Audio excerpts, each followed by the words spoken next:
Coding decoding के पहले question को हम लोग देखते हैं, ठीक है।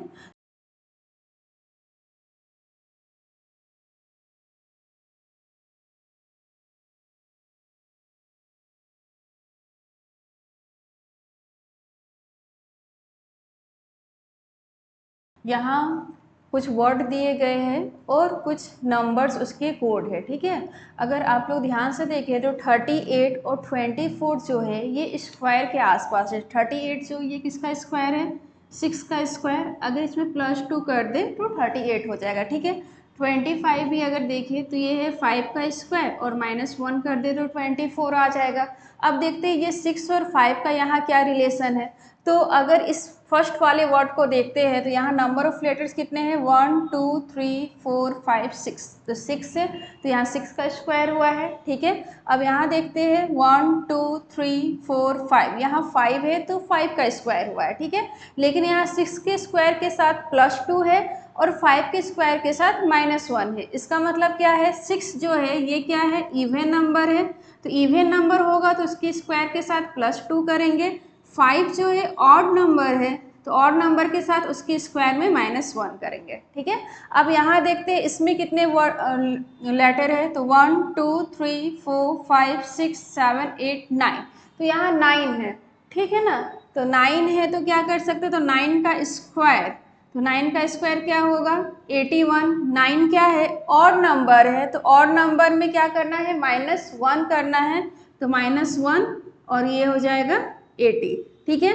तो जो आपका कोड होगा इस वर्ड के लिए ये हो जाएगा 80, ठीक है। सेकंड क्वेश्चन देखते हैं।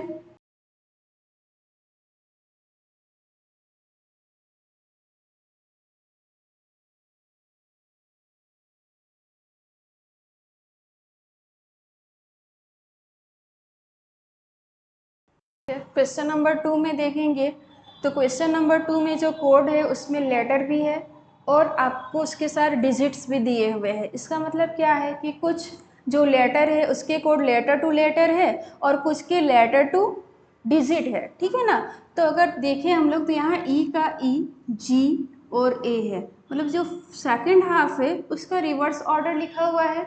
उसके बाद अगर देखें तो यहाँ 14 है, तो यहाँ एन का वैल्यू कितना है, 14।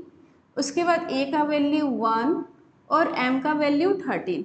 मतलब क्या है कि पूरे के पूरे जो नाम यहाँ लेटर है वो रिवर्स ऑर्डर में चल रहा है, ठीक है। पहला तो जो हाफ था वो लेटर टू लेटर था और जो दूसरा हाफ है वो क्या है, डिजिट्स में है, ठीक है ना। उसी तरह अगर आंसर में देखते हैं तो आंसर में जो है यहाँ REW, तो REW दिख रहा है हम लोगों को। अब यहाँ एस का वैल्यू है 19, एन का वैल्यू 14, क्वेश्चन गलत हो गया, एन का वैल्यू 14 और ए का वैल्यू 1।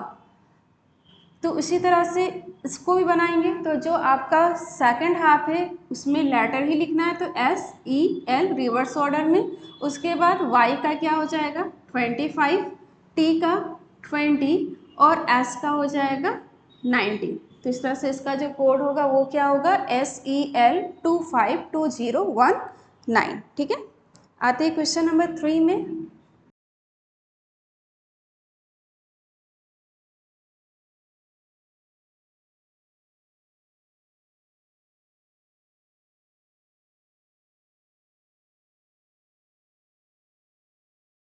ठीक है, क्वेश्चन नंबर 3 में क्वेश्चन का कोड हम लोगों को फाइंड करना है जो कि लेटर टू लेटर के फॉर्म में है, ठीक है।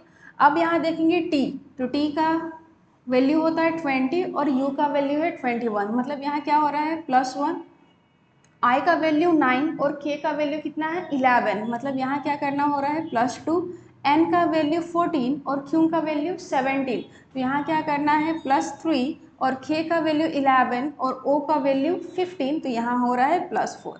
इसका मतलब क्या है, हम लोग रिवर्स ऑर्डर में कोड को लिख रहे हैं और उसमें क्या कर रहे हैं, +1 +2 +3 +4 और उसी तरह आगे भी करते जाएंगे, ठीक है। जैसे यहाँ नंबर में देखें तो आर में क्या करना होगा, +1 फिर +2 +3 +4 +5 और यहाँ हो जाएगा +6, ठीक है। तो आर का वैल्यू कितना है, 18, 18 + 1 19। एस ई का वैल्यू है 5, 5 + 2 7। जी बी का वैल्यू है 2 + 3 5 M का वैल्यू है 13, 13 प्लस 4 17, Q, U का वैल्यू है 21 प्लस 5 26, Z, और N का वैल्यू है 14 प्लस 6 20, और 20 का वैल्यू है T।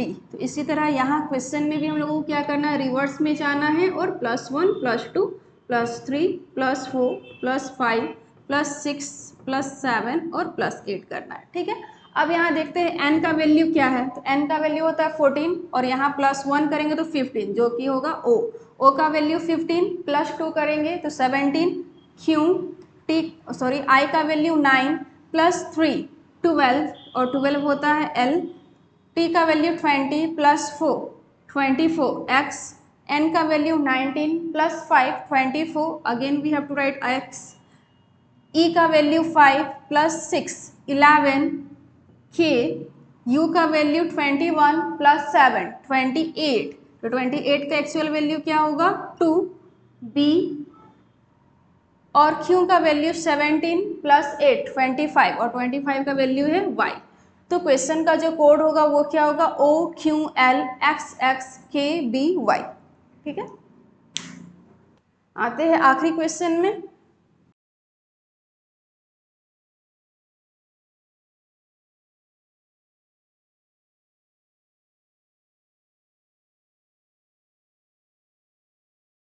ठीक है, इस क्वेश्चन में आंसर का कोड क्या होगा ये हम लोगों को फाइंड करना है। तो अगर ब्रश में देखें तो ब्रश में टोटल नंबर ऑफ लेटर्स कितने हैं 5, लिखा कितना है 4, तो एक कम हो सकता है। अगर फायर में देखें तो यहाँ है 4 और यहाँ लिखा है 2, मतलब 2 कम हो रहा है।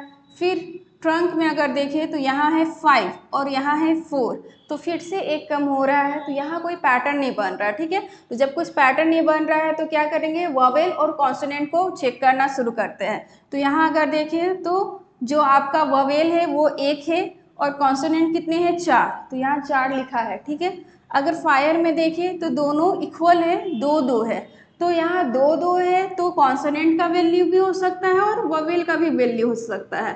तो इसको जो जस्टिफाई है वो ट्रंक में हो जाएगा। अगर यहाँ देखें तो 1 2 3 4, तो कॉन्सोनेंट कितने हैं 4, इसका मतलब यहाँ जो कोड है वो क्या है, कॉन्सोनेंट के नंबर्स है। ठीक है, तो कॉन्सोनेंट के नंबर्स फर्स्ट वाले में कितने हैं, ब्रश में 4, फायर में 2, ट्रंक में 4, तो आंसर में कितने हैं कॉन्सोनेंट, तो 1 2 3 4, तो इसका भी आंसर क्या होगा 4। ओके।